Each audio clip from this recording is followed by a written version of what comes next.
Lecture number कितना हो जाएगा बताएं एक बार। Lecture number 4।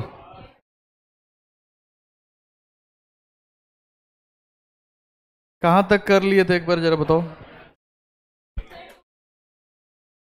बोर्स का एक्सप्रेशन निकाल रहे थे ना हम लोग। एनर्जी में कहाँ तक पहुंच निकाल लिए थे क्या? ठीक, चलिए स्टार्ट। देखिए ध्यान दीजिए इसमें,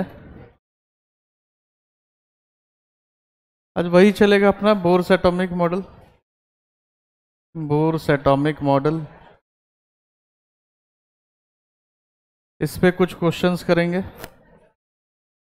और अगर टाइम बचा तो हाइड्रोजन स्पेक्ट्रम की तरफ बढ़ेंगे।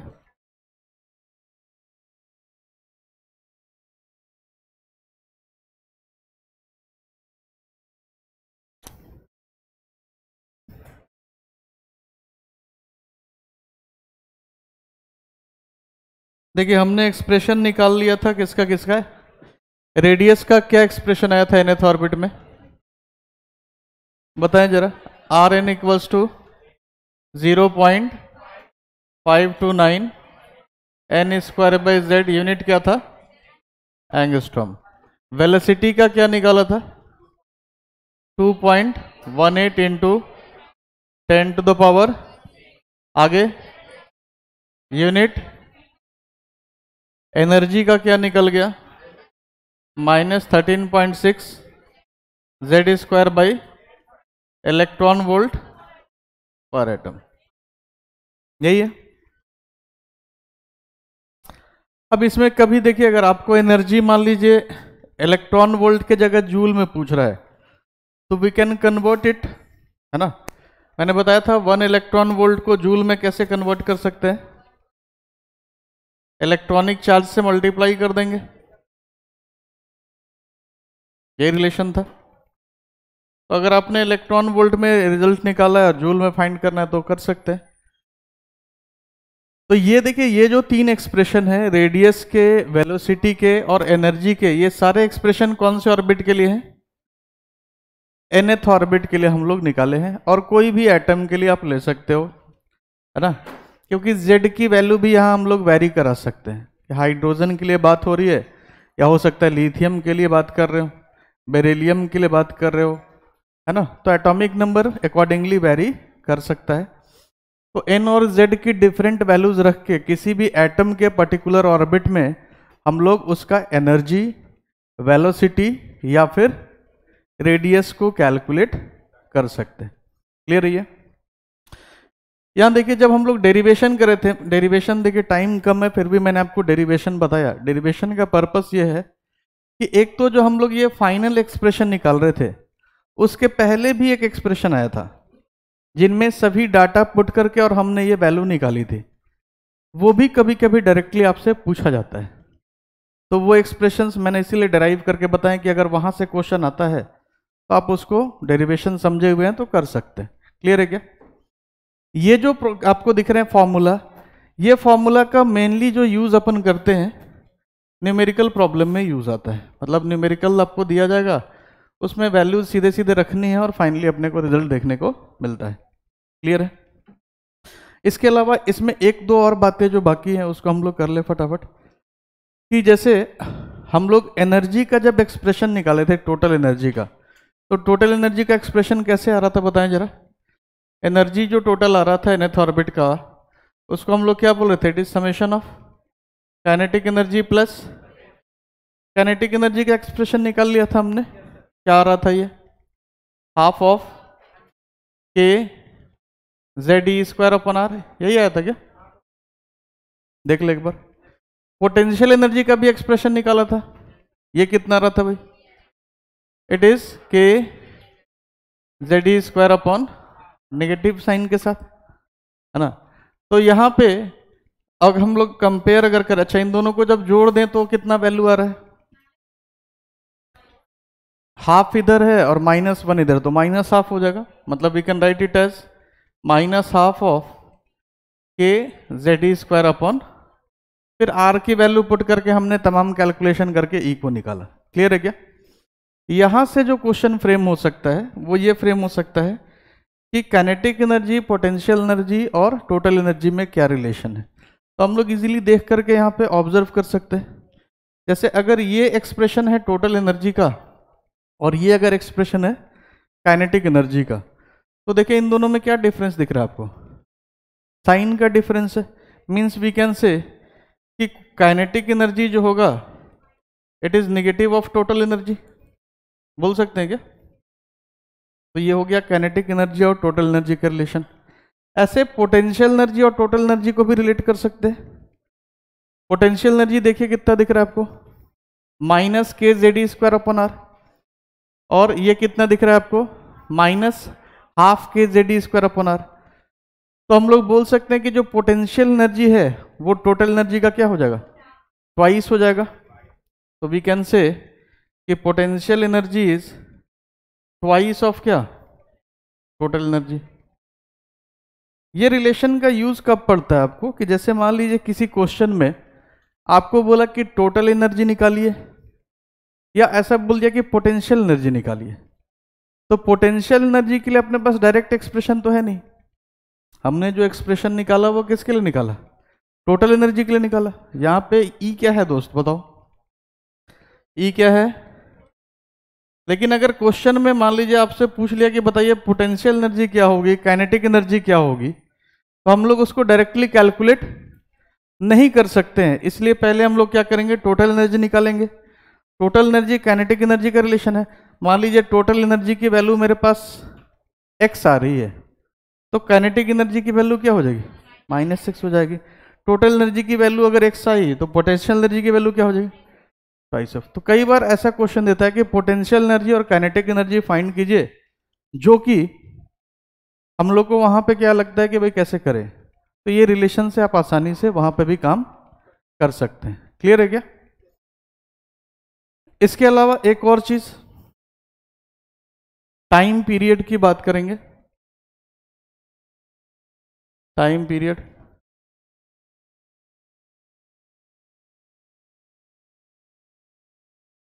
टाइम पीरियड क्या होता है लिखे जरा।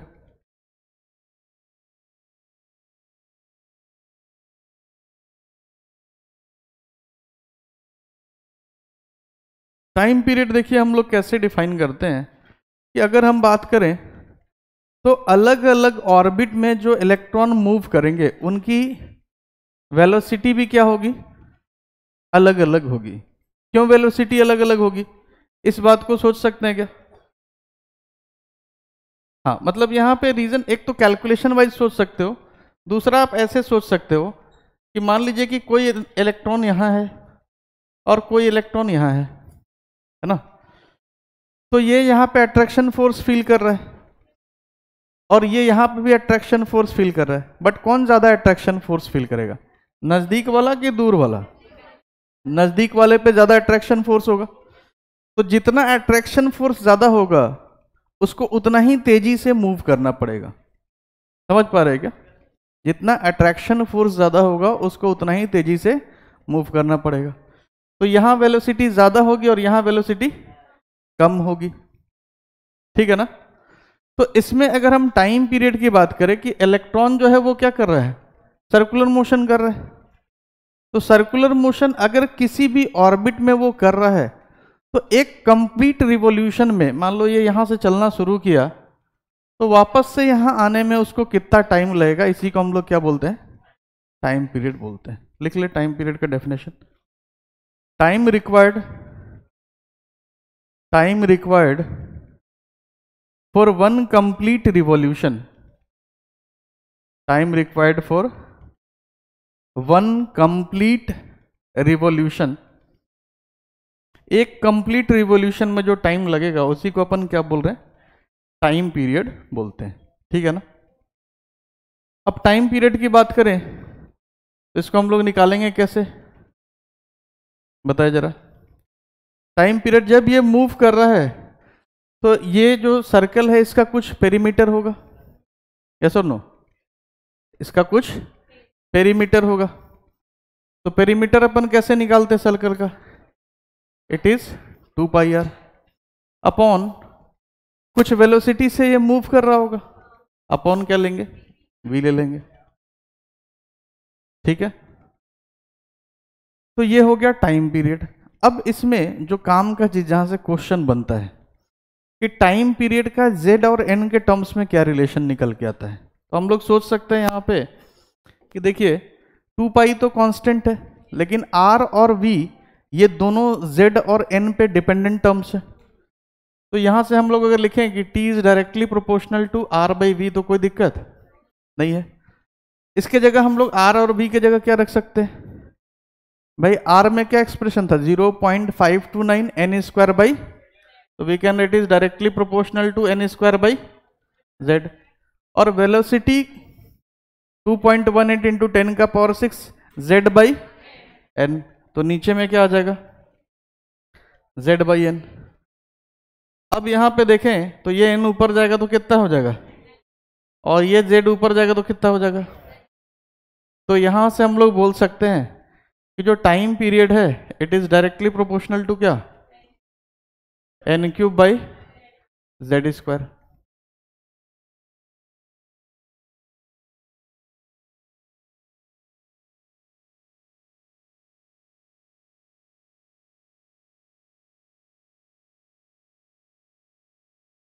क्लियर है ये।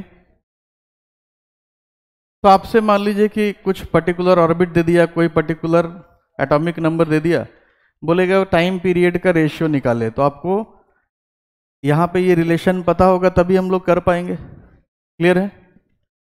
टाइम पीरियड के जस्ट इनवर्स को हम लोग क्या बोलते हैं, फ्रीक्वेंसी बोलते हैं। तो इस पे भी कभी कभी पूछता है फ्रीक्वेंसी,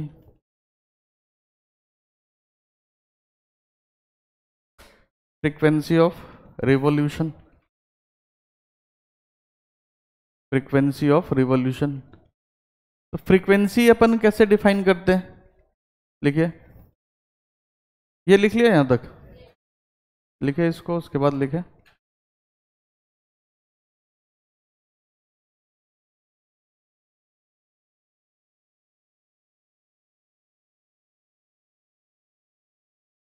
फ्रीक्वेंसी में हम लोग क्या लिख सकते हैं, लेकिन number of revolutions, number of revolutions पर सेकेंड, नंबर ऑफ रिवॉल्यूशंस पर सेकेंड, नंबर ऑफ रिवॉल्यूशंस पर सेकेंड, इसी को अपन क्या बोल रहे हैं, फ्रीक्वेंसी बोल रहे हैं। तो एफ के बारे में अगर हम लोग बोलें तो F is inversely proportional to, या इनवर्स ऑफ क्या, टाइम पीरियड।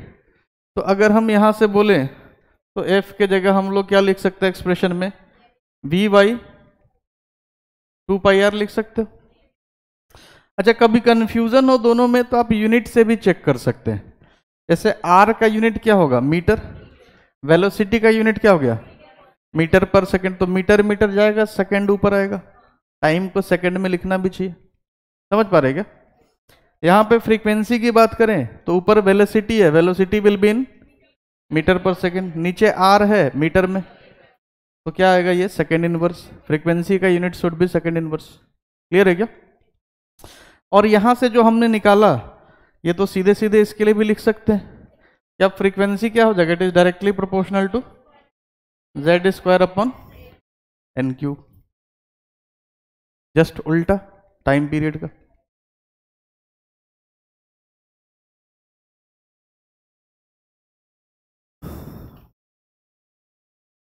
क्लियर है, कोई दिक्कत नहीं। तो देखिए इसमें जो थ्योरेटिकल पार्ट था, जहां जहां से क्वेश्चंस बन सकते हैं, हमने सारा डिस्कस कर लिया। इसके बाद इसका कुछ ग्राफिकल पार्ट देखेंगे और फिर हम लोग इसके न्यूमेरिकल पे आएंगे, ठीक है ना। तो यहां तक डन, बढ़े आगे, चलिए ग्राफिकल पार्ट पे आते हैं हम लोग।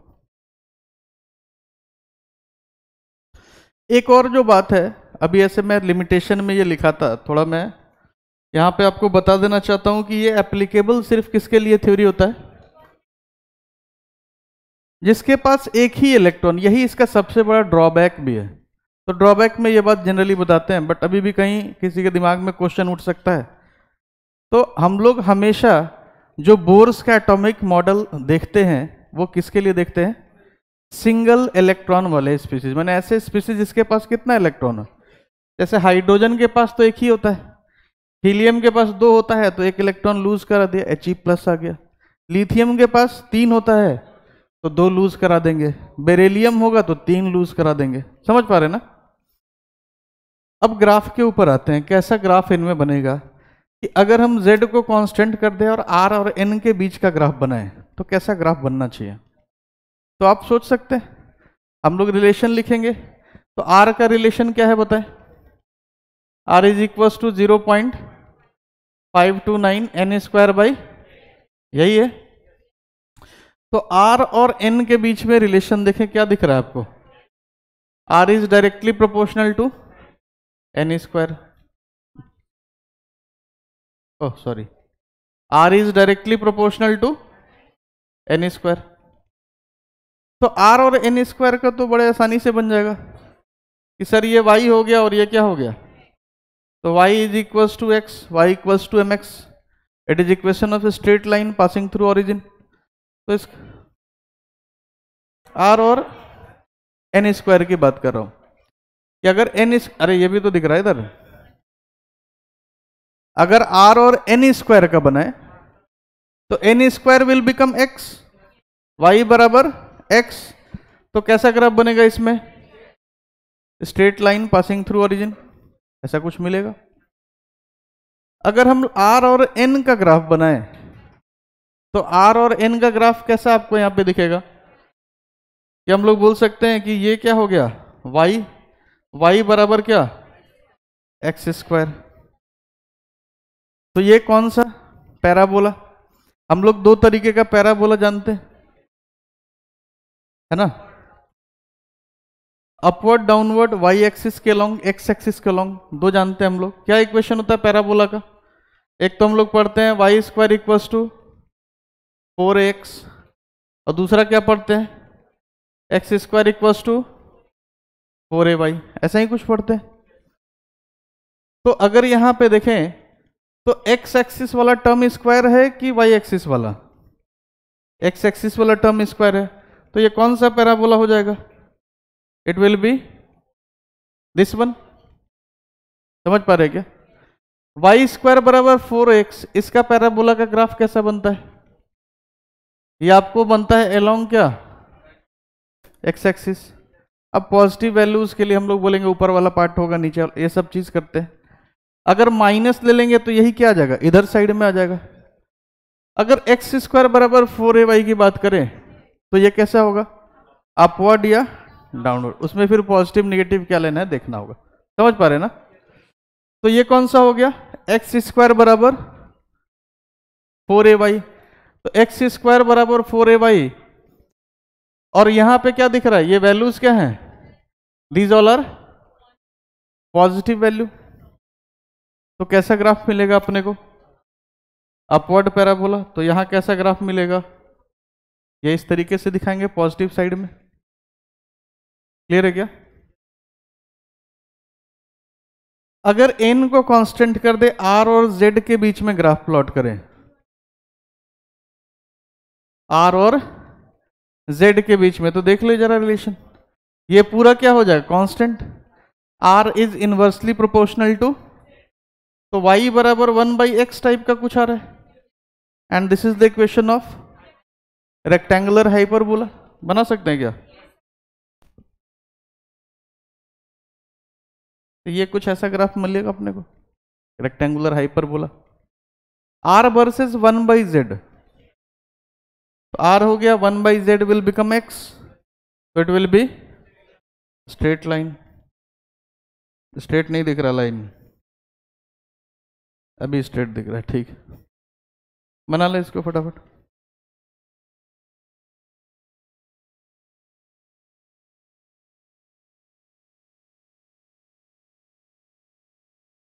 किधर?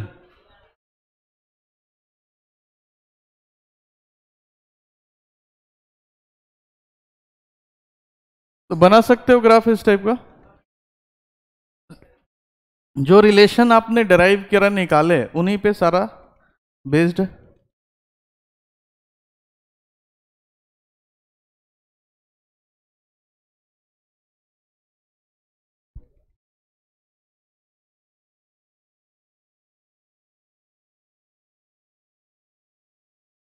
कोई दिक्कत, किसी को कहीं कोई परेशानी, कोई अगर नहीं समझ में आया कोई केस पूछ सकते हैं।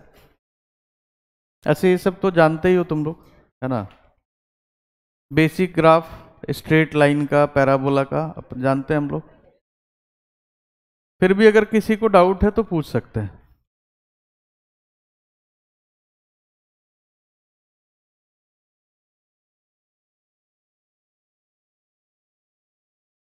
हो जाएगा।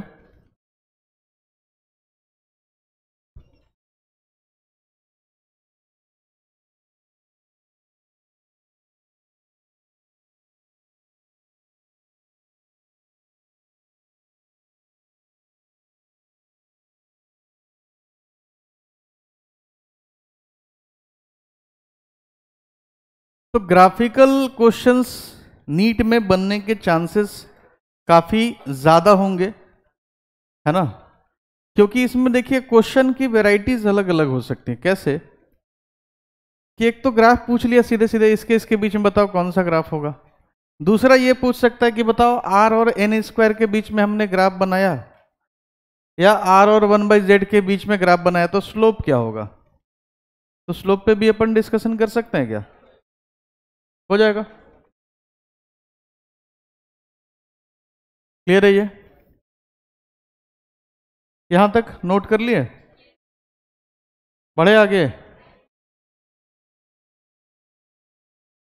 लिख रहे हैं क्या कोई। डन, चलिए आगे बढ़े।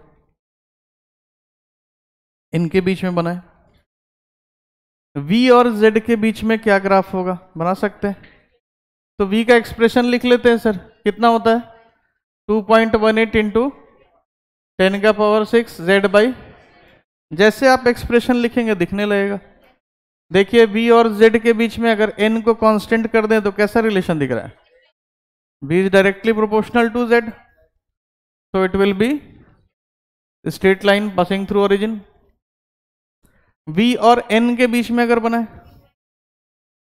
तो v is inversely proportional to, दिख रहा है क्या। तो v बराबर क्या लिख सकते हो, constant by n, y equals to 1/x, again the graph will be, बना सकते हैं। Total energy versus z, ET यहां पे लिखा है total energy, keeping n constant. तो एनर्जी और z के बीच में कैसा ग्राफ बनेगा, तो एनर्जी का एक्सप्रेशन पता है अपने को, क्या एक्सप्रेशन है बोले, E equals to minus of 13.6 क्या z स्क्वायर बाई, तो किसके किसके बीच में पूछ रहा है, E और z के बीच में, है ना। तो हम लोग क्या बोल सकते हैं, E is equals to minus of z square, अगर ये सबको कांस्टेंट मान ले तो downward parabola will be there. ये नीचे की तरफ पैराबोला आएगा। Kinetic energy versus z, kinetic energy versus z, तो काइनेटिक एनर्जी का क्या एक्सप्रेशन है। अब यहां पे देखिए आपको क्या डेरिवेशन का यूज आ गया, कि अगर नहीं पता है तो काइनेटिक एनर्जी के बारे में नहीं सोच पाएंगे हम लोग, है ना। लेकिन पता है कि total energy is minus of kinetic energy, तो वहां से हम लोग सोच पाएंगे। तो काइनेटिक एनर्जी का एक्सप्रेशन, या फिर ऐसे भी अगर याद है तो क्या एक्सप्रेशन था, हाफ के जेड ई स्क्वायर अपॉन आर। लेकिन यहां पे अगर ध्यान आप दोगे तो आर भी आ रहा है, तो आर की वैल्यू को भी, क्योंकि आर में भी जेड और एन है, तो या तो पुट करके निकालो, या टोटल एनर्जी और काइनेटिक एनर्जी को रिलेट करके भी बना सकते हैं, जैसा आपको कन्वीनियंट लगे। तो मेरे ख्याल से इससे आसान होगा वहां से अगर हम रिलेट कर ले। तो हमने अभी पढ़ा क्या, बताइए जरा, कि जो काइनेटिक एनर्जी है सर वो क्या है, माइनस ऑफ टोटल एनर्जी, और टोटल एनर्जी का एक्सप्रेशन क्या था, minus of 13.6 Z square by N square, तो it will become plus of 13.6 Z square by N square.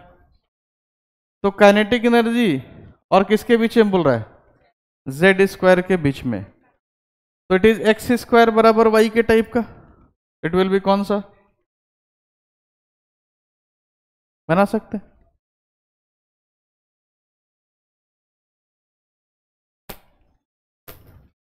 यही kinetic energy versus Z square का पूछता तो स्ट्रेट लाइन, तो सोच सकते हैं ना ग्राफ।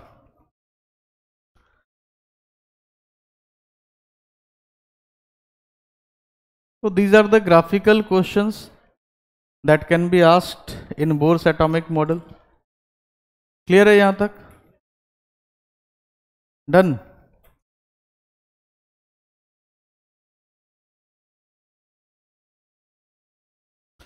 अच्छा, काइनेटिक एनर्जी और n का अगर पूछ ले तब कैसा होगा,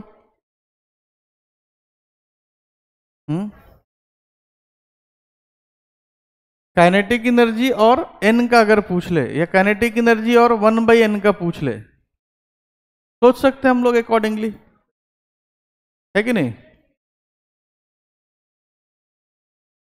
कर सकते हो। काइनेटिक एनर्जी 1/n² का पूछ ले, काइनेटिक एनर्जी 1/n का पूछ ले, काइनेटिक एनर्जी n का पूछ ले, तो सेम टाइप से हम लोग कर पाएंगे।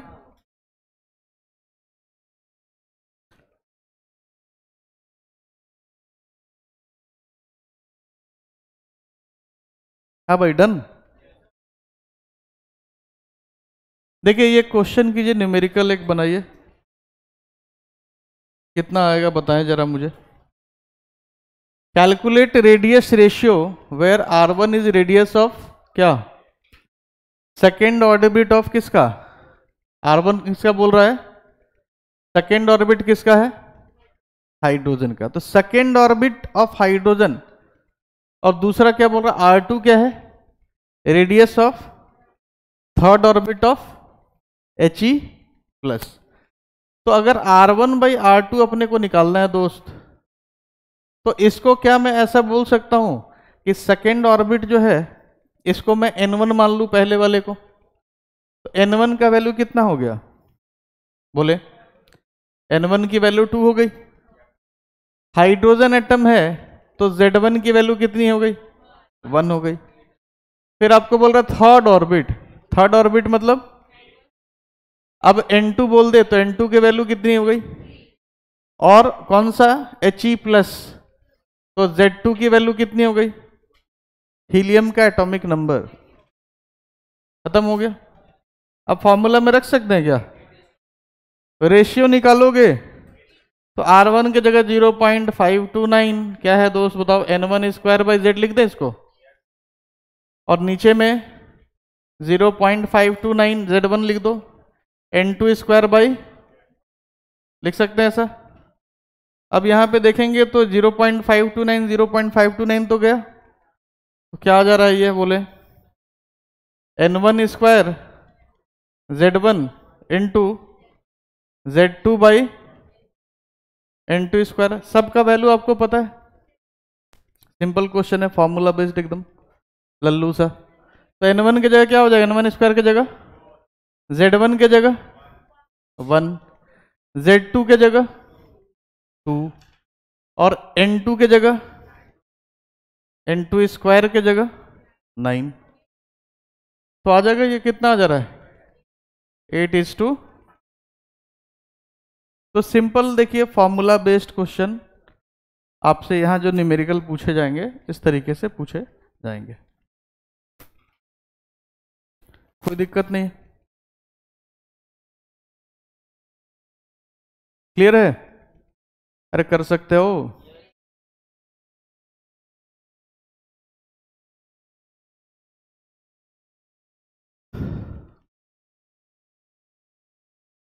दशहरा का कब से छुट्टी हो रहा है तुम लोग का,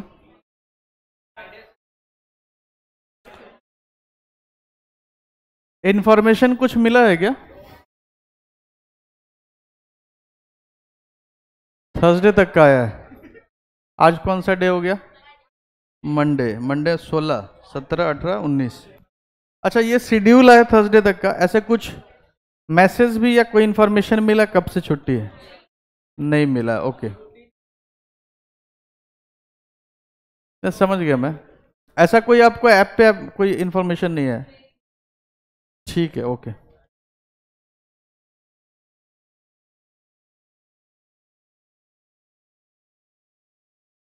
नहीं, अभी थोड़ा सा कुछ क्लियर नहीं है, बहुत ज्यादा है ना। हाँ भाई, ये हाँ मेरे घर जाएगा, तुम्हारे घर कौन जाएगा? हाँ,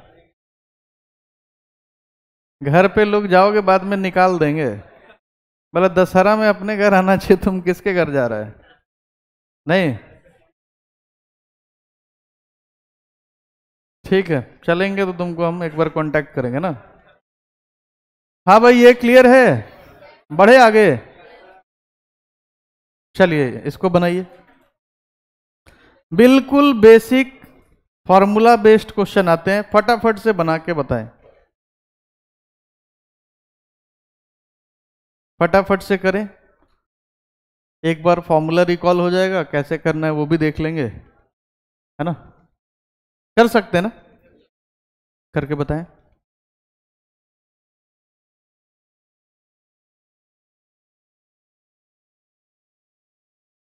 तो बहुत ही आसान है, आप आराम से कर सकते हो।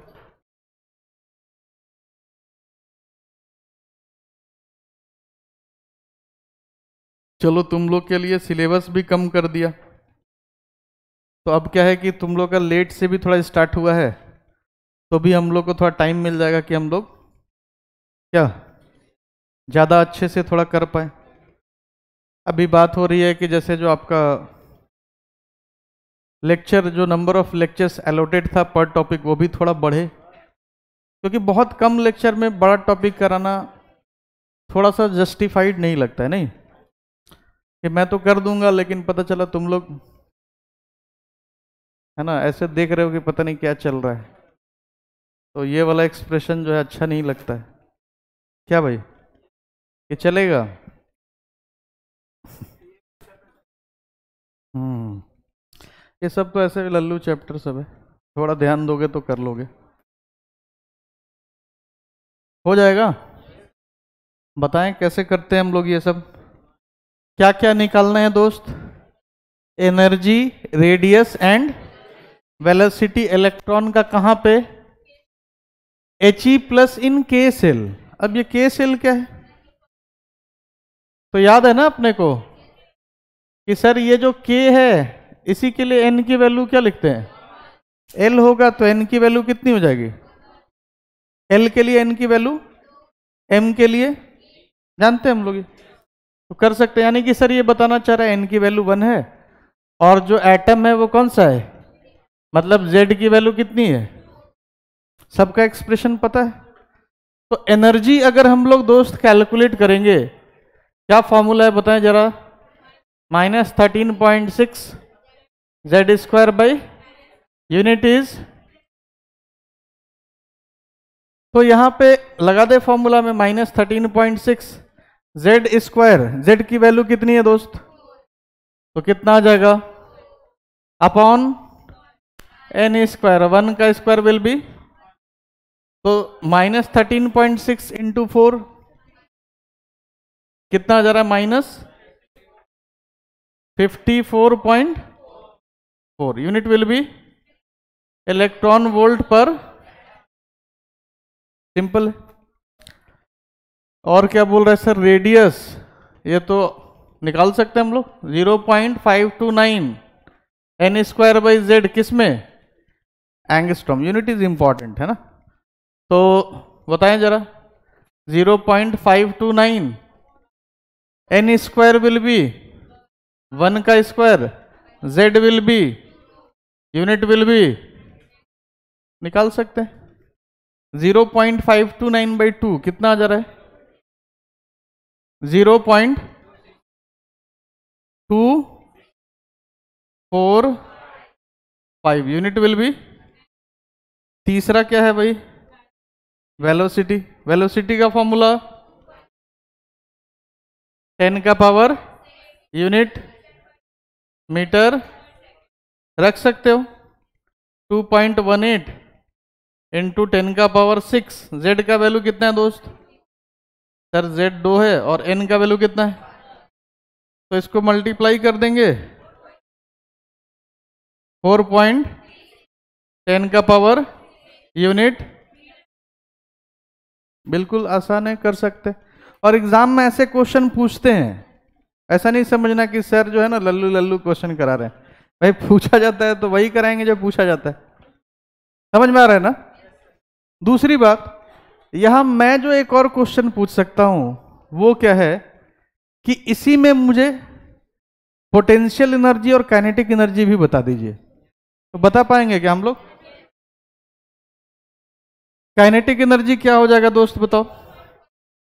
तो हमको पता है sir kinetic energy is minus of तो क्या काइनेटिक एनर्जी बता सकते हो कितना? Plus 54 point electron volt.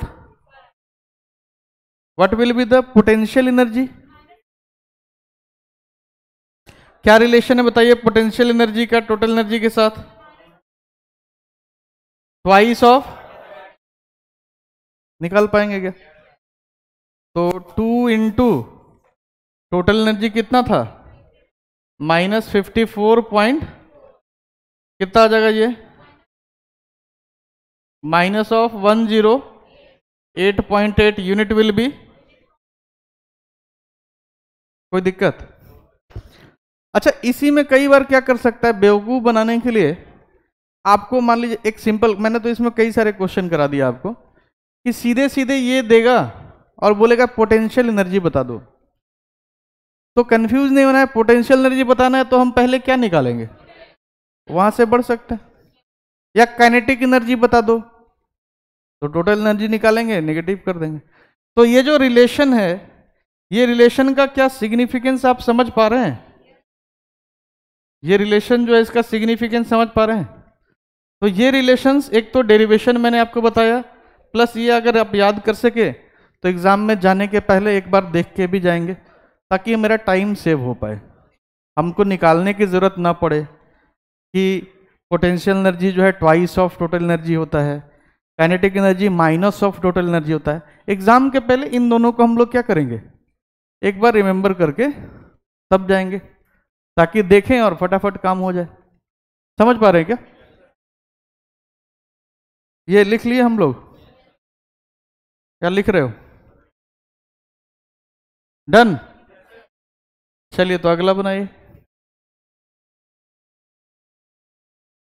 Next,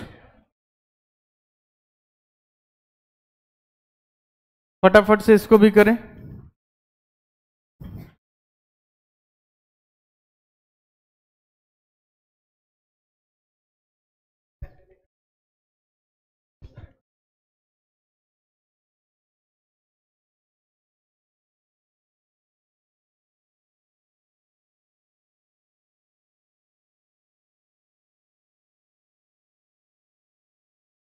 कर पाओगे क्या?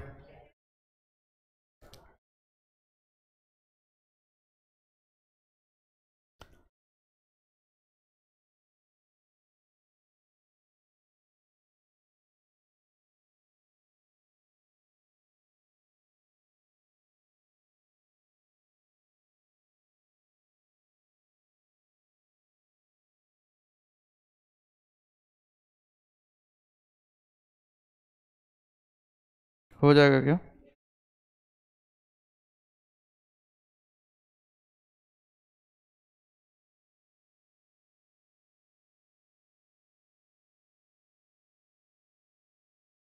कितना आ रहा है?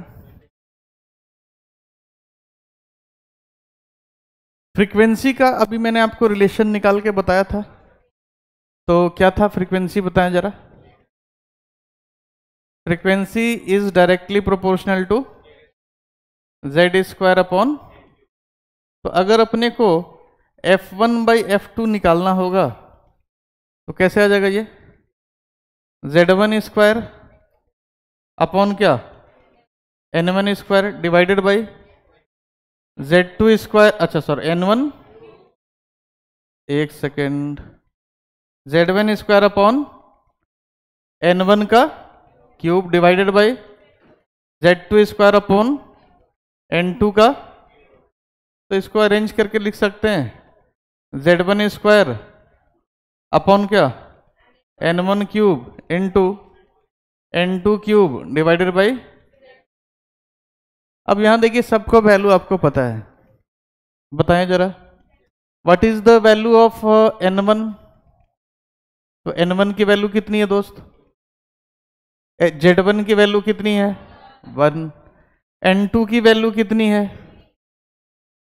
Z2 की वैल्यू कितनी है? रख सकते हैं सबको। तो कितना आ जाएगा? Z1 रख देना है सर 1 और 1 का स्क्वायर विल बी 1। N1 रख देना N1 का क्यूब, तो 2 का क्यूब विल बी 8। N2 का क्यूब, N2 कितना आ रहा है 3, तो 3 का cube will be 27। Z2 square cut जाएगा ये, तो 9 से कितना टाइम्स कितना आ जाएगा?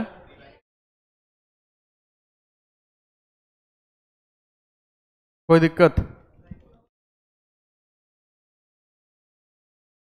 हो जाएगा। तो कैसे कैसे क्वेश्चंस बन सकते हैं यहां पे पता चल रहा है आपको? बोले जरा। क्लियर है? कोई दिक्कत नहीं। अब इसमें ध्यान दीजिए, हाइड्रोजन स्पेक्ट्रम के बारे में हम लोग इसी में पढ़ेंगे, है ना। हाइड्रोजन स्पेक्ट्रम की जब हम लोग बात करते हैं, तो मैंने आपको स्पेक्ट्रम जब समझाया था तो वहां पे बोला था कि जो एटॉमिक स्पेक्ट्रम होता है वो कैसा होता है? लाइन स्पेक्ट्रम होता है। याद है बात कि atomic spectrum is line spectrum and molecular spectrum is band spectrum. याद आ रहा है क्या? तो हाइड्रोजन स्पेक्ट्रम के बारे में हम लोग पढ़ते हैं, उसमें कुछ कुछ इन्फॉर्मेशन है ना। मैंने पहले से यहाँ पे नोट कर लिया है ताकि फटाफट हम लोग काम को करें और फिर न्यूमेरिकल पाएंगे। उसके पहले कुछ एक डाटा जो कैलकुलेशन में अपने यूज में आता है उसको मैंने लिख दिया ताकि फटाफट आप उसको रिकॉल कर सकें। आप सबको वो चीज़ पता भी होता है कि अगर मेरे पास एनर्जी, मान लो एनर्जी का फॉर्मूला क्या है, -13.6 Z square upon N square electron volt per atom. तो अगर हमको हाइड्रोजन के फर्स्ट ऑर्बिट के लिए इलेक्ट्रॉन निकालना होगा तो निकल जाएगा क्या भाई? हाइड्रोजन के लिए Z की वैल्यू तो हमेशा क्या होगी? N का वैल्यू 1 रख दोगे तो E1 कितना हो जाएगा? -13.6 हो जाएगा। ऐसे E2 हम लोग निकालते हैं तो -3.4 आता है। समझ पा रहे हैं ना? तो इन सब पॉइंट्स को मैंने लिख दिया ताकि आपको दिमाग में वो रहे और फटाफट से हम लोग काम को बढ़ा पाए। तो फटाफट से इसको नोट कर लेंगे। एनर्जी का एक्सप्रेशन लिख चुके हम लोग। तो फर्स्ट ऑर्बिट में अगर हाइड्रोजन की बात कर रहे हैं तो क्या एनर्जी हो जाएगा भाई? Z तो 1 हो गया, ये कितना आ गया? -13.6। सेकेंड ऑर्बिट में N का वैल्यू 2 पुट कर देंगे, 2 का स्क्वायर। थर्ड ऑर्बिट में, फोर्थ ऑर्बिट में, ये वैल्यूज मैं चाहता हूं कि जो आपको डब्बा में लिखा वैल्यूज है वो क्या है, याद भी रहे, क्योंकि कई बार क्वेश्चन में आपको ये सीधे मिल जाता है। तो हम कैलकुलेशन करें, निकालें, कैलकुलेशन तो देखो एक तरीका है ही, लेकिन ये वैल्यू अगर हम लोग याद कर लेते हैं तो वो क्वेश्चन बस देखने भर की देर है, क्वेश्चन सॉल्व हो जाएगा। अब वो याद होगा भी मेरे ख्याल से बहुत लोगों को कि हाइड्रोजन के लिए फर्स्ट ऑर्बिट का एनर्जी क्या है बताएं? -13.6। सेकेंड ऑर्बिट का 3.4, थर्ड ऑर्बिट का -1.51, फोर्थ ऑर्बिट का -0. सिंपल है।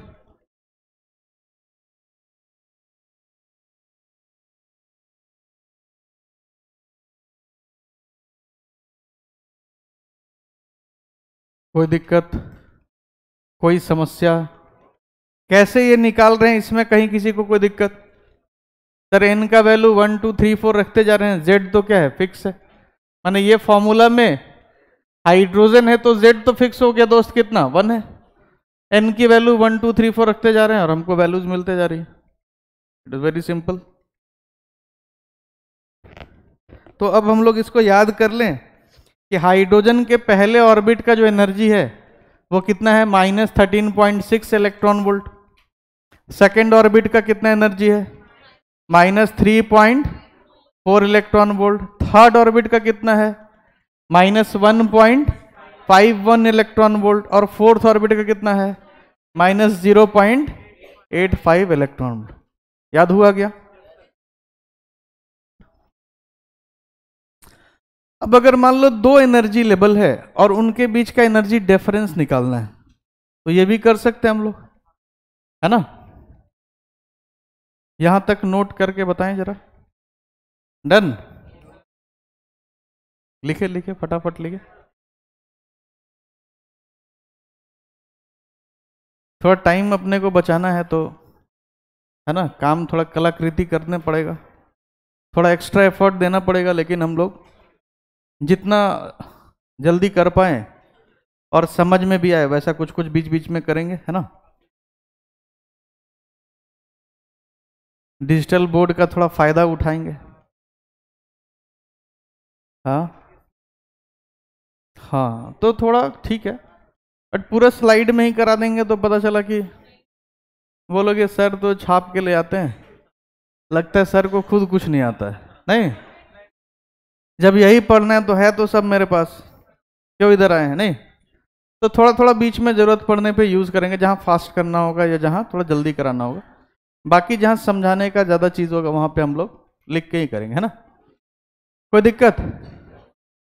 चलेगा? लिख लिया? डन? देखिए, डिफरेंस इन एनर्जी की बात करेंगे कि अगर मान लीजिए हम किसी एनर्जी लेवल से दूसरे एनर्जी लेवल में जा रहे हैं, तो डिफरेंस इन एनर्जी दोस्त कैसे कैलकुलेट करते हैं? डेल्टा ई इज, अरे ये क्या दे दिए, ये प्रिंटिंग मिस्टेक है। डेल्टा ई विल बी क्या, ई final minus E initial.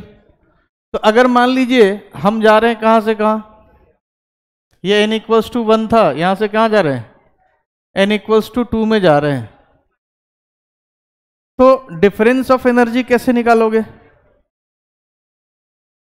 Energy of second state minus energy of first state. तो सेकेंड स्टेट का एनर्जी अभी हमने देखा था कितना था, -3 अरे देखा ना अभी। और फर्स्ट का कितना था दोस्त, तो minus of this will be plus of this, तो +13.6 -3.4 कितना, 10.2 इलेक्ट्रॉन वोल्ट पर। मतलब यह है कि हाइड्रोजन के केस में, हाँ भाई टोपी, उधर भी कुछ चल रहा है क्या? ऐसे मतलब एकदम थोड़ा क्लास में यार भाईचारा बना के रखो, लेकिन इतना नहीं भाई फरार हो जाएगा तुम्हारा।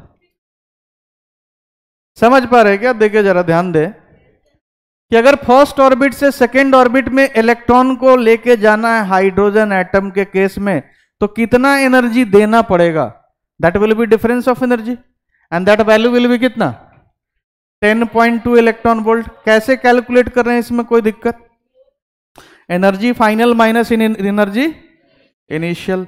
अब इसमें ध्यान दे, दो चीजों को समझेंगे कि सर यहां से यहां जा रहे हैं, जब भी देखिए ये जो n बराबर 1 है, n बराबर 1 है, इसको हम लोग क्या बोलते हैं, लोअर एनर्जी स्टेट या लोअर एनर्जी लेवल, ठीक है। और जो ये है इसको अपन क्या बोलेंगे कंपैरेटिवली, हायर एनर्जी लेवल। समझेंगे एक चीज को, तो जब भी हम लोअर से हायर जाएंगे तो वहां एनर्जी का एब्जॉर्प्शन होगा, समझ पा रहे हैं। और यही अगर हायर से लोअर आओगे तो एनर्जी का एमिशन होगा, जो हम लोग एमिशन और एब्जॉर्प्शन स्पेक्ट्रम की बात कर रहे थे। समझ पा रहे क्या कि अगर इलेक्ट्रोमैग्नेटिक रेडिएशन के फॉर्म में आपने इसको 10.2 इलेक्ट्रॉन वोल्ट की एनर्जी दी, तो ये इलेक्ट्रॉन उछल के यहां से कहां चला जाएगा, सेकेंड एनर्जी लेवल में। और ये सेकेंड एनर्जी लेवल से जब वापस फर्स्ट एनर्जी लेवल में आएगा तो इतना ही एनर्जी क्या करेगा, एमिट करेगा, रिलीज करेगा in the form of electromagnetic radiations. Clear है अपने को? समझ पा रहे हैं ना। कि जब लोअर से हायर जा रहे हैं तो there will be absorption of energy, energy लेके लोअर से ऊपर जा पाएगा, और जब ऊपर से नीचे आएगा तो एनर्जी विल बी, समझ पा रहे हैं? बना लिया तो बनाओ, क्या कर रहा है फटाफट।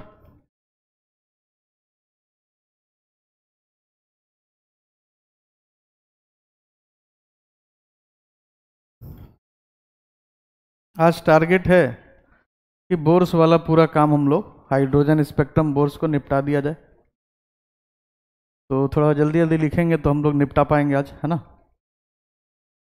ताकि अगले क्लास से डी ब्रॉगली वगैरह शुरू करें।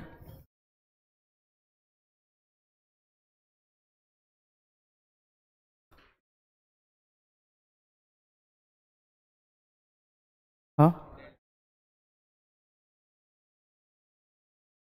नहीं, देखो तुम सबका डिफरेंस याद नहीं रख सकते हो, है ना, कितना याद करोगे, तो उतना याद करें जितना पॉसिबल है। मैं अनवांटेड तुमको पता चला सब याद ही कराने लगूं, जितना याद कर सके उतना याद कर लें, बाकी फिर जरूरत पड़ेगा तो अपने पास सारा जानकारी तो है ही। अच्छा मान लो कि तुमको यही बोलता कि सर यहां से यहां एनर्जी का डिफरेंस निकालिए, तो नहीं निकाल पाएंगे हम लोग। जो वैल्यू याद करने बोला वो याद है तो काम हो जाएगा। ये कितना हो जाएगा बोलो, -13.6 इलेक्ट्रॉन वोल्ट। ये कितना हो जाएगा बताएं, -1 ई फाइनल माइनस ई इनिशियल, निकाल पाएंगे ना। तो मैंने इसलिए बोला कि ये जो वैल्यूज हैं हर एक एनर्जी स्टेट की, ये याद कर ले एटलीस्ट, बाकी तो फिर थोड़ा आसान काम है, माइनस करने में कितना ही टाइम लगेगा, ठीक है ना, चलेगा। अरे कोई दिक्कत? चलिए तो हाइड्रोजन स्पेक्ट्रम और उसका जो फॉर्मूला है उस पर आते हैं। एक क्वेश्चन यहां पे कर ले, पहले फटाफट से क्वेश्चन करिए।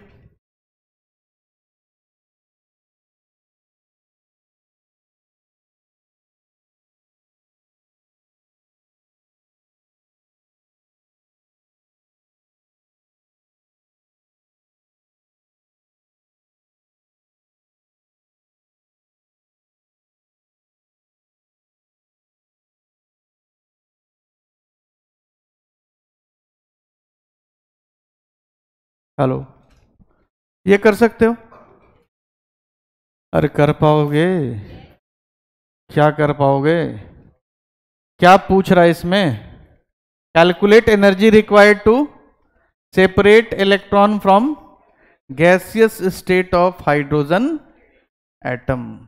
इलेक्ट्रॉन को एटम से निकाल देना है भाई। तो हाइड्रोजन के पास इलेक्ट्रॉन होता किधर है भाई? एक ही इलेक्ट्रॉन है तो कौन से ऑर्बिट में रहेगा? तो फर्स्ट ऑर्बिट से इलेक्ट्रॉन निकालने का मतलब क्या है? इलेक्ट्रॉन निकालने का मतलब क्या है? इस क्वेश्चन को आप दो तरीके से सोच सकते। अच्छा पहले आंसर बताएं फिर मैं इसको समझाता हूं। 13.6 यूनिट विल बी, ठीक है। कितने लोगों को लग रहा है 13.6 आंसर होना चाहिए? Raise your hand. अरे यार अभी बता रहे थे, अभी हाथ भी ऊपर नहीं। 13.6 विल बी ओके। देखिए इस क्वेश्चन को सॉल्व करने का दो तरीका पॉसिबल है। क्या क्या तरीका है सर, मैं आपको समझाता हूं। एक तो तरीका यह है कि मान लीजिए कि ये फर्स्ट ऑर्बिट है, ये क्या है? फर्स्ट ऑर्बिट है, और इलेक्ट्रॉन को क्या बोल रहा है आपको? एटम से क्या कर देना है? बाहर निकाल देना है। मतलब कहां जाना पड़ेगा? इन्फिनिटी। तो इन्फिनिटी पे दोस्त, इन्फिनिटी पे जो एनर्जी होती है इलेक्ट्रॉन की वो क्या होगी भाई? ई का एक्सप्रेशन क्या है देखिए जरा। ई बराबर क्या? -13.6 जेड स्क्वायर बाई। तो अगर इन्फिनिटी पे जाओगे तो एन की वैल्यू क्या हो जाएगी? इन्फिनिटी। समझ पा रहे हैं? एन इन्फिनिटी हो गया तो टोटल टर्म कितना हो जाएगा? Any number of N infinity will be, यानी कि जो एनर्जी होगा इन्फिनिटी पे वो कितना होगा? यहां एनर्जी कितना है?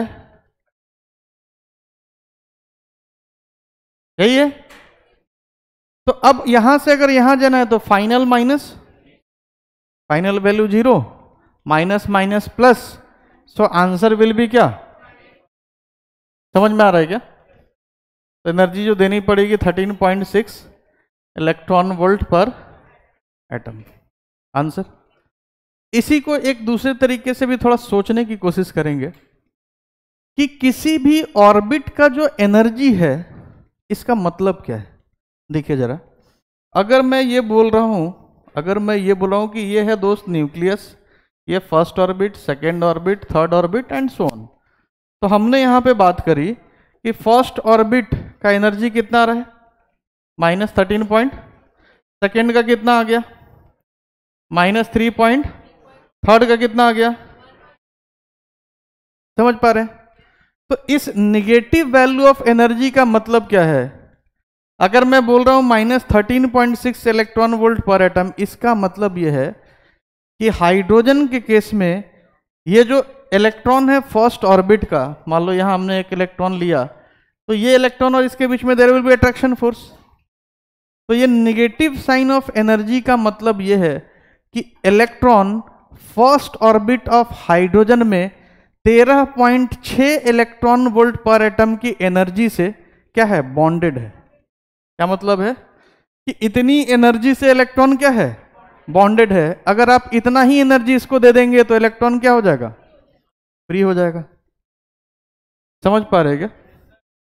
अगर मैं -3.4 वोल्ट की बात कर रहा हूं सेकेंड ऑर्बिट में, तो नेगेटिव साइन का यहां सिग्निफिकेंस है कि सेकेंड ऑर्बिट ऑफ हाइड्रोजन में इलेक्ट्रॉन जो होगा वो -3.4 इलेक्ट्रॉन वोल्ट की एनर्जी से वहां पे क्या है, बॉन्डेड है।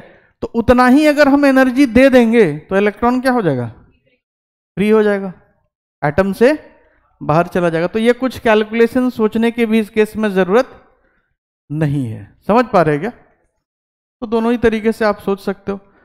सेकंड वाले अप्रोच से क्या आपको कुछ ये सब करने की जरूरत तामझाम क्लियर है सभी को? लिख लिया ये, डन, वाह वेरी गुड। चलिए आते हैं हम लोग आगे हाइड्रोजन स्पेक्ट्रम पे। देखिए फटाफट, हाइड्रोजन स्पेक्ट्रम हमेशा कैसा स्पेक्ट्रम होगा, लाइन स्पेक्ट्रम। सबसे पहला चीज तो ये है, यहां पे देखिए रिलेशन हम लोग निकालते हैं, तो वेव नंबर ये रिलेशन आपको सीधे सीधे इसमें ध्यान होना चाहिए। इसी इक्वेशन को हम लोग क्या बोलते हैं,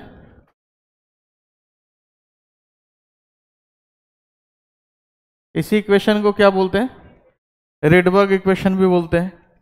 ये सब निकला है कहां से, वही एनर्जी का एक्सप्रेशन वगैरह यूज करके, लेकिन इसमें डायरेक्ट रिजल्ट का यूज पड़ता है, तो मैं बहुत ज्यादा डेरिवेशन पे नहीं जा रहा हूं, फिर भी मैंने आपको आइडिया दे दिया है यहाँ पे, ठीक है ना?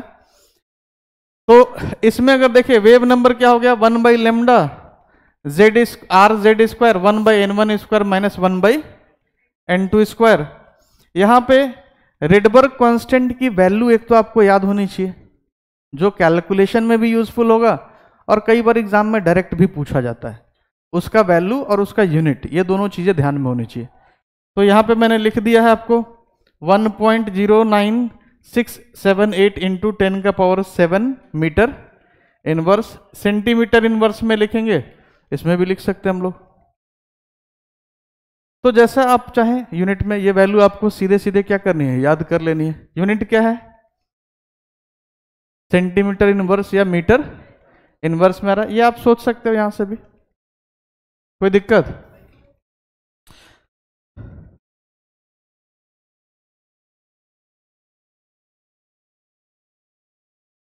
फटाफट से एकदम छपाई का जो कार्यक्रम है उसका रेट ऑफ रिएक्शन जो है बढ़ाइए, है ना?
तो वेव नंबर का क्या रिलेशन आ गया बताएं? Wave number is 1 by wave length, ये तो जानते थे हम लोग।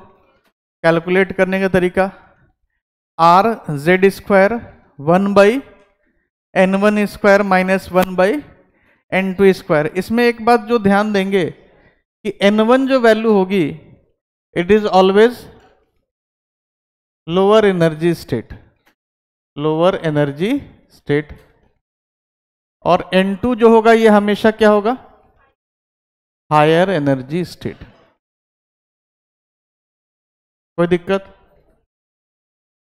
आर की वैल्यू याद करने की कोशिश करेंगे, कुछ लोगों को याद भी होगी, है ना?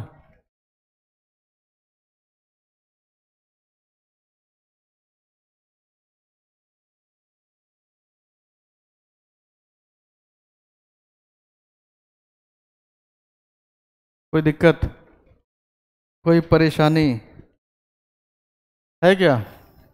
इधर इससे लेकर के, है ना, अपना जिंदगी की परेशानी नहीं, इधर इसमें अगर कोई परेशानी है तो इस पे हम लोग चर्चा करें।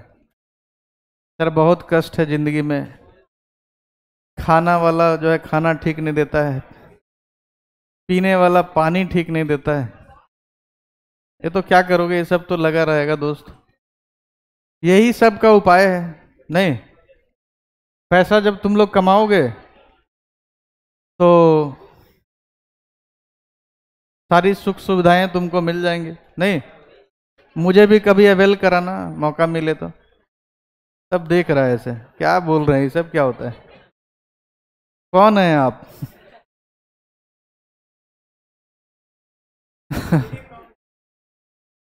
धन्य है प्रभु, ऑपरेशन मतलब करके ही मानोगे, मेरे ही ऊपर है।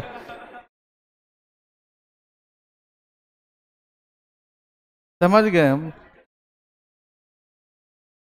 यहां तक कोई दिक्कत नहीं है, चलेगा। अरे समझ में कुछ कुछ आ रहा है? चलिए अब देखिए, हाइड्रोजन स्पेक्ट्रम की मैं बात करूं तो हम लोग यहां पे क्या देखते हैं कि जो ट्रांजिशन आपने देखा, जो ट्रांजिशन आपने देखा कि भाई क्या होगा जब हम लोअर एनर्जी स्टेट में कोई इलेक्ट्रॉन है उसको एनर्जी देंगे तो वो कहाँ जाएगा? हायर एनर्जी स्टेट में जाएगा एनर्जी ऑब्जर्व करके। या अगर कोई हायर एनर्जी में गया है और वापस लोअर एनर्जी में आएगा तो एनर्जी को रेडिएशंस के फॉर्म में एमिट करेगा। ये बात समझ में आ रहा है? तो इसी में हमने क्या किया कि अगर किसी एक ऑर्बिट में, लोअर ऑर्बिट में कहीं से ऊपर से इलेक्ट्रॉन आ रहा है तो हमने नीचे की ऑर्बिट को फिक्स किया और बोले कहीं से भी इलेक्ट्रॉन आएगा तो उसके लिए हमने उसको एक सीरीज का नाम दिया, जिसमें हम लोग पढ़ते हैं Lyman series, बामर series, Paschen series, Brackett series, fund series and Humphry series, यही पढ़ते हैं। इनमें क्या क्या बातें इंपॉर्टेंट है कि भैया लाइमन सीरीज की चर्चा कर रहे हैं तो पहले इलेक्ट्रॉन कहां से कहां आएगा? तो आना फिक्स है, कहां से आएगा? मतलब आना कहां है ये फिक्स है, कहां आएगा? n=1 में। कहां से आएगा इससे कोई लेना देना। तो लाइमन सीरीज में इलेक्ट्रॉन हमेशा कहां पे आएगा? फर्स्ट ऑर्बिट में आएगा। कहां से आएगा सर? ऊपर से ही आएगा ऑब्वियसली। तो 2, 3, 4, 5 से आ सकता है अप टू इन्फिनिटी। क्लियर है? बामर सीरीज में जब भी इलेक्ट्रॉन आएगा कहां से आएगा? आएगा कहां?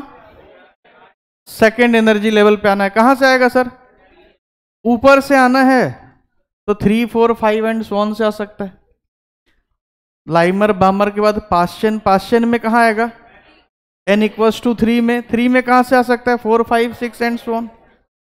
पास्चन के बाद ब्रैकेट सीरीज में कहां आएगा? n=4 में। अब 4 में आना तो कहां से आ सकता है? 5, 6, 7। फंड सीरीज में 5 में आएगा, कहां से? 6, 7, 8। और हम्फ्री सीरीज में 6 में आएगा, कहां से आएगा? उसके ऊपर से आएगा। समझते हैं ये बात को? इसके अलावा कि लाइमन सीरीज में जो रेडिएशंस निकलते हैं वो कौन से रेडिएशंस होते हैं, किस रेंज के होते हैं? तो लाइमन सीरीज में हम लोग बोलते हैं जो रेडिएशंस मिलते हैं वो अल्ट्रा वायलेट रेज मिलते हैं। उनका देखा जाता है फ्रीक्वेंसी या वेवलेंथ जो होगा वो अल्ट्रा वायलेट के नियर बाई होता है। तो हम लोग लाइमन सीरीज में बोलते हैं अल्ट्रा वायलेट मिलता है ना। लाइमन के बाद बामर में बोलते हैं कि विजिबल रीजन में मिलता है, और उसके बाद जो होते हैं उनमें इंफ्रारेड रीजन में मिलता है। ये सारी कहानी हम लोग जानते हैं, कोई दिक्कत है इसमें? नहीं है तो छापो।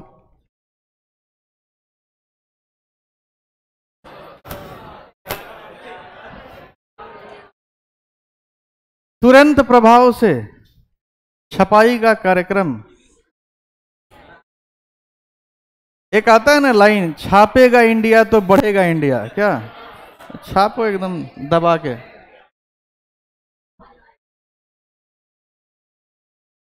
कुछ लोग देख रहे हैं कि सर खुद तो नहीं लिख रहे हैं, हम लोग से ज्यादा आज लिखवा रहे हैं।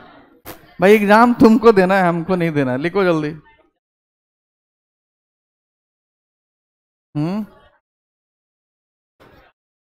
अरे क्या कर रहा है? घर पे, यहीं पे घर पे पढ़ाई करो, लिखो मत, जल्दी जल्दी लिखे भाई।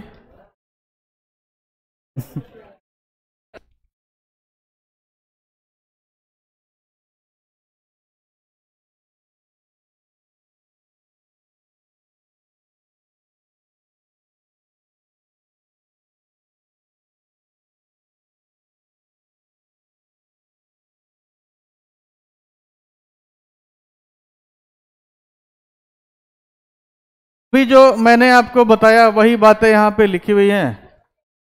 अगर किसी को कुछ नहीं दिख रहा है तो मैं एक बार बता देता हूं। देखिए फर्स्ट ऑर्बिट में रेडिएशन आ रही है ऊपर से, इसको हमने क्या नाम दिया? लाइमन सीरीज, ये पहला चीज तो लिखे। सेकंड में कभी भी आ रहा है तो इसको हम लोग क्या बोल रहे हैं? बामर सीरीज। थर्ड में आ रहा है तो क्या बोल रहे हैं? Paschen series. फोर्थ में आ रहा है तो ब्रैकेट। फिफ्थ में आ रहा है तो पी फंड लिखते हैं, पी साइलेंट होता है, फंड सीरीज बोलते हैं अपन इसको। और अगर सिक्स्थ में आ रहा है तो क्या नाम दिया गया? Humphry series. ये नाम लिखा हुआ है। इसमें मैंने जो आपको रीजन बताया कि लाइमन सीरीज किस में मिलता है दोस्त? यूवी में। बामर किस में मिलता है? विजिबल में। और इसके बाद जो भी आपको दिख रहा है ये सब किस में मिलेंगे? इंफ्रारेड में ही मिलेंगे। ये एनर्जी के बारे में भी हम लोग सोच सकते हैं, अभी चर्चा करेंगे इसको, लिखे फटाफट।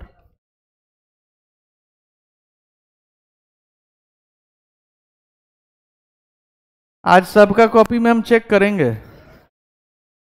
जिसका कॉपी में नहीं मिलेगा आज इधर ही बैठाएंगे उसको रात भर, है ना? जब तक लिखेगा नहीं तब तक जाएगा नहीं।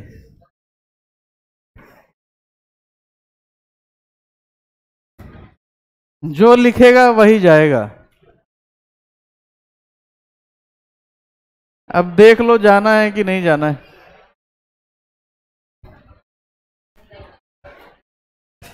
थोड़ा आवाज को मतलब लिखने में यूज ना करें, कलम का प्रयोग करें, है ना? लिखने में कैसी बातें,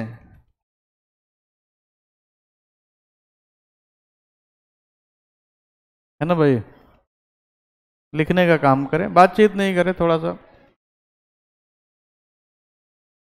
कुछ मिसप्रिंट होगा तो भैया मैं समझा चुका हूं, आपको समझ में आ गया है ना? हाँ, थोड़ा करेक्शन वगैरह देख लेना अगर कुछ ऐसा कर दिया हो तो। कहां पे बोल रहे हो दोस्त? अच्छा, ये मिसप्रिंट कर दिया है, देखिए जरा। यहाँ N1 की वैल्यू 1 होगी और N2 की वैल्यू ये होगी, जो मैंने अभी आपको बोला भी। यहाँ भी तो ये थोड़ा सा टाइपो टाइप का मिस्टेक है, आप थोड़ा देख सकते हैं इसको।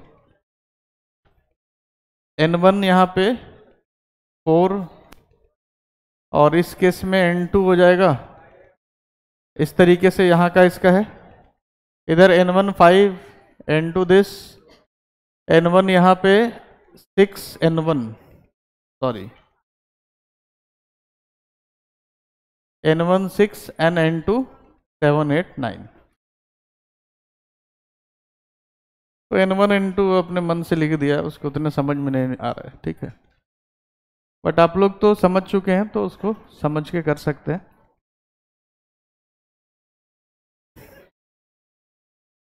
अब बना लो ना दोस्त, क्या दिक्कत? लाइन ही तो खींचना है एक बार।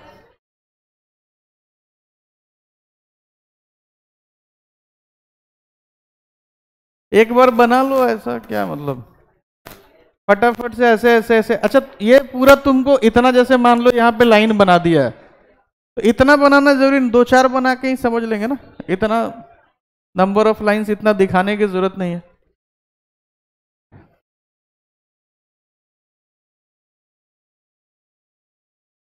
अच्छा लिखे लिखे लिखे, जल्दी जल्दी बनाएं और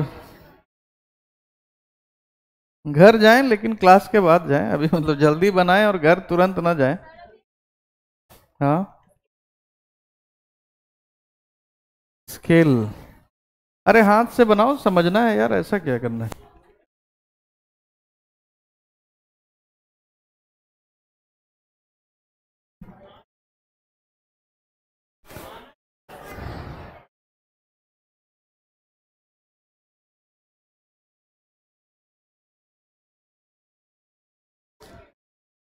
सभी लोग बना रहे हैं कि नहीं, मैं देख रहा हूं भाई, और मैं जाते समय बैग खुलवा के चेक करूंगा अभी, है ना। जिसके उसमें मिलेगा वही घर जाएगा।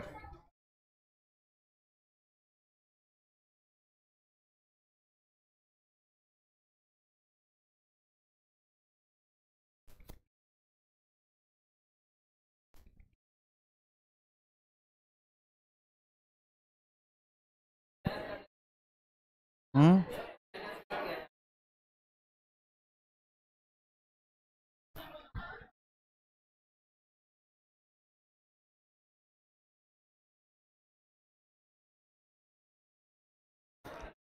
देखो अगर किसी को ऐसा लग रहा है कि सर मतलब मेरे से नहीं हो पाएगा, तो आप ज्यादा कुछ नहीं तो ये नीचे वाला जो लिखा है यही लिख लो। लेकिन अगर पूरा बनाओगे तो मेरे ख्याल से आपके लिए अच्छा है। बाकी अगर चाहते हो कि थोड़ा कम में काम चल जाए, तो N1 N2 लिख करके भी काम चला सकते हैं, जैसा आपको उचित लगे। बाकी बना ले तो ज्यादा अच्छा है। हो गया क्या? डन? अरे जाने दो उसको, क्या तुम लोग।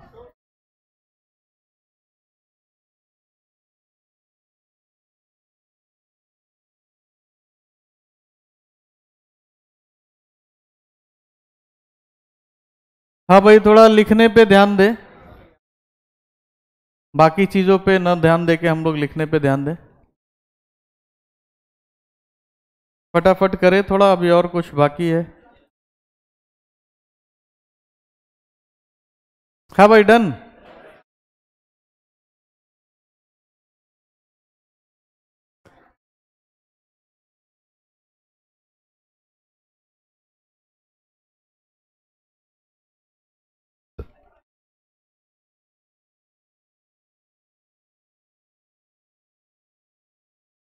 हाँ भाई देखो तुम लोग इतना आराम से बना रहे हो, कुछ लोग बना बना के देखिए घूमने भी चले जा रहे हैं। थोड़ा सर पानी पी के आते हैं, अब तो लिख के बैठ गए हम लोग, तो आप लोग भी थोड़ा फास्ट करें। हो गया क्या? चलिए बाकी जिनका बच गया हो थोड़ा घर पे भी कर सकते हो, कोई नहीं। चलिए आपके लिए इतना मैंने छूट दिया, लेकिन मेरे सजेशन से एक बार बना लीजिएगा तो आपके लिए अच्छा रहेगा। अगर सीधे पेज में न बने तो टिल्ट करके भी बना सकते हैं, थोड़ा ज्यादा अगर लगे तो। हाँ भाई डन।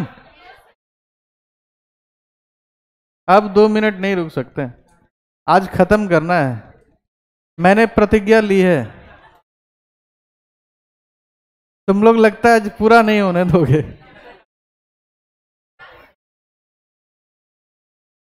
डन। चलिए इसमें देखिए कुछ कुछ जो पॉइंट्स यूज किया जाता है न्यूमेरिकल में, ध्यान दें एक बार। इसमें क्या करते हैं हम लोग, जैसे कुछ टर्म्स यूज करते हैं, अल्फा लाइन क्या होता है, बीटा लाइन क्या होता है, सीरीज लिमिट क्या होता है, लेमडा कैलकुलेट करते हैं।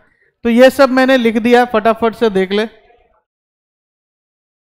इसको फटाफट से छापे। ध्यान दे जरा, किसी सीरीज का जो फर्स्ट लाइन होता है, फर्स्ट लाइन हम लोग क्या बोलते हैं, उसके जस्ट ऊपर से अगर हम लोग आ रहे हैं तो उसको क्या बोलेंगे, फर्स्ट। जैसे लाइमन सीरीज का अगर फर्स्ट लाइन बोले तो the transition will be second orbit to first orbit. ये बात मैंने यहां पे बताई है कि first line of any series will be कहां आना पड़ेगा।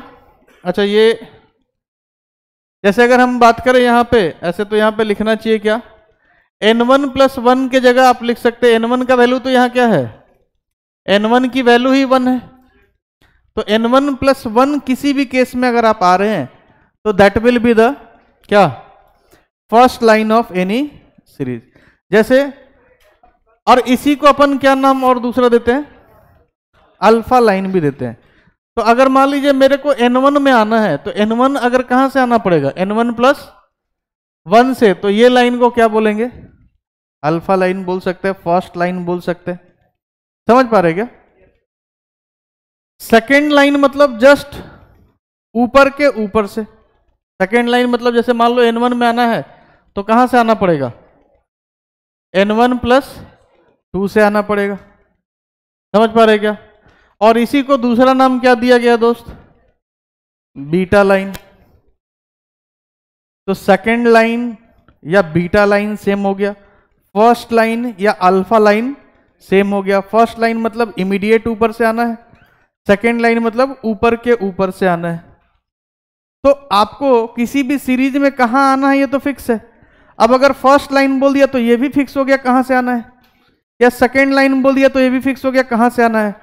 तो n1 n2 दोनों की वैल्यू पता चल गई, तो हम लोग इक्वेशन जो है 1/λ equals to R Z square 1/n1 square minus 1/n2 square, उसमें n1 n2 दोनों की वैल्यू पता चल गई। समझ पा रहे क्या। ऐसे ही अगर हम लोग बोले last line of any series, तो फर्स्ट लाइन अगर इमीडिएट ऊपर से आने को बोल रहे हैं तो लास्ट लाइन मतलब कहां से आना पड़ेगा, इन्फिनिटी से आना पड़ेगा। तो इन्फिनिटी से n1। इसमें मैंने एग्जाम्पल भी कुछ कुछ लिख दिए। जैसे मान लीजिए अगर आपको बोल रहा है second line of Paschen series, तो पास्चन सीरीज याद करो हमको आना कहां है, लाइमन बामर पास्चन, तो आना पड़ेगा किधर, थर्ड में। और कौन सा लाइन बोल रहा है, सेकेंड लाइन। तो अगर फर्स्ट लाइन बोलता तो कहां से कहां आते, फोर्थ से थर्ड। सेकेंड लाइन बोल रहा है तो कहां से कहां आएंगे, फिफ्थ से थर्ड। क्लियर है ना। ऐसे सीरीज लिमिट की बात करें तो बामर सीरीज के लिए सीरीज लिमिट या लास्ट लाइन क्या हो जाएगा, आना कहां है, सेकंड में। और लास्ट लाइन या सीरीज लिमिट मतलब कहां से आएंगे, इन्फिनिटी से। तो इट विल बी इन्फिनिटी से 2 कर सकते हैं। इसके अलावा यहां पे बताया कि हाइड्रोजन सैंपल अगर बोल रहा है तो Z का वैल्यू कितना होता है, 1। और 1 अगर Z ले लिए तो आर जेड स्क्वायर की जगह 1 डाल दिया, तो इसी को हम लोग क्या बोलेंगे, R बराबर RH, R बराबर RH बोल सकते हैं।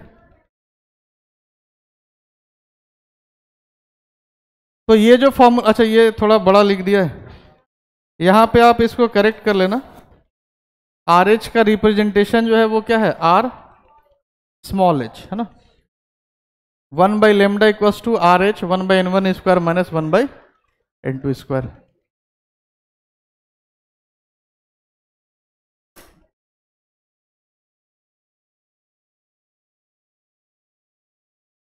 तो ये कुछ कुछ टर्म्स यूज किए जाएंगे, alpha line, beta line, first line, last line. तो आपको इसमें ध्यान क्या क्या रखना है, एक तो कोई भी सीरीज में कहां आना है,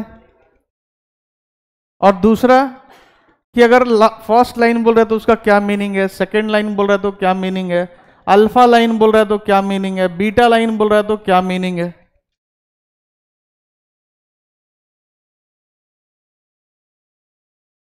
क्लियर है, डन। यहां तक हो गया, यहां तक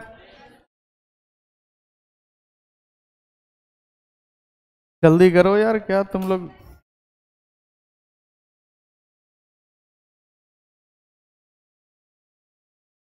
बस थोड़ा और।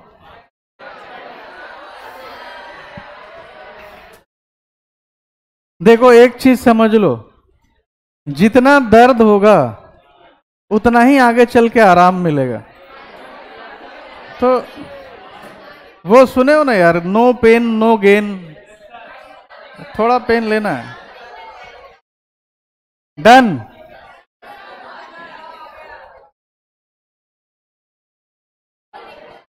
फटाफट से आगे लिखे हम लोग। अच्छा यहां तक लिखो फिर छोड़ देंगे, फटाफट लिखो, लेकिन जल्दी से शांति से फटाफट लिखो।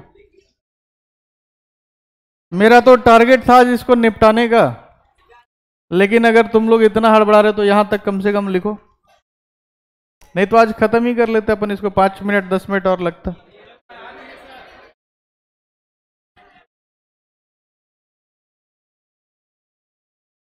लिखें इसको फटाफट।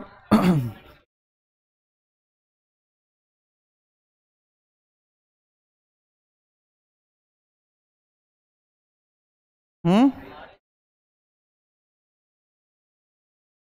हाँ हाँ बिल्कुल।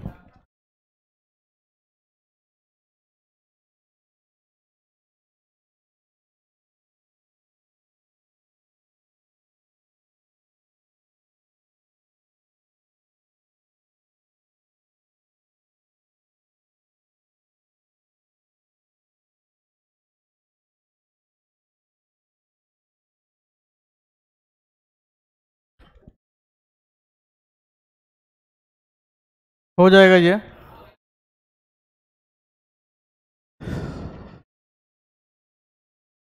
देखो यहां पे मैं थोड़ा आपको समझा देता हूं कि ये मार्जिनल लाइन कैसे निकाला है सर। मार्जिनल लाइन मतलब कहां से आना पड़ेगा, इन्फिनिटी से आना पड़ेगा, समझ पा रहे क्या। तो आप अगर वहां पे n2 की वैल्यू इन्फिनिटी पुट करेंगे तो आपको ये रिलेशन मिल जाएगा, समझ गए। मार्जिन या सीरीज लिमिट दोनों सेम चीज हो गया ना। तो किसी के लिए भी आप लगा सकते हो, लाइमन सीरीज में क्या हो जाएगा, n1 का वैल्यू 1 तो 1 का स्क्वायर बाई आर एच, बामर के लिए 2 का square 4 by R H, Paschen के लिए 3 का स्क्वायर 9 बाई आर एच। आप सीधे सीधे रिजल्ट यूज कर सकते हैं, ठीक है क्या। Longest line of any series, तो लॉन्गेस्ट लाइन की अगर हम बात करें तो क्या करेंगे, लॉन्गेस्ट लाइन माने वेवलेंथ शुड बी मैक्सिमम, और वेवलेंथ मैक्सिमम कब होगा, जब एनर्जी क्या होगी, मिनिमम। तो हम लोग बताए थे आपको ये फॉर्मूला। अगर इसी में देखिए, अगर आप नैनोमीटर में चाहते हैं तो 1240, और एंगस्ट्रॉम में चाहते हैं तो 12400, ठीक है ना। तो आप निकाल सकते हैं यहां पे। सीरीज लिमिट मैंने आपको बता ही दिया। तो लेमडा मैक्स अगर चाहिए, इसको हम लोग लॉन्गेस्ट लाइन बोलते हैं, इसके लिए एनर्जी मिनिमम होनी चाहिए। तो मिनिमम एनर्जी डिफरेंस कब होगा, जब जस्ट ऊपर से आएंगे।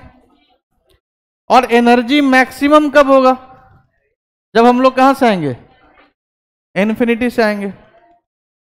क्लियर है ये। चलिए यहीं तक रखते हैं, धन्यवाद।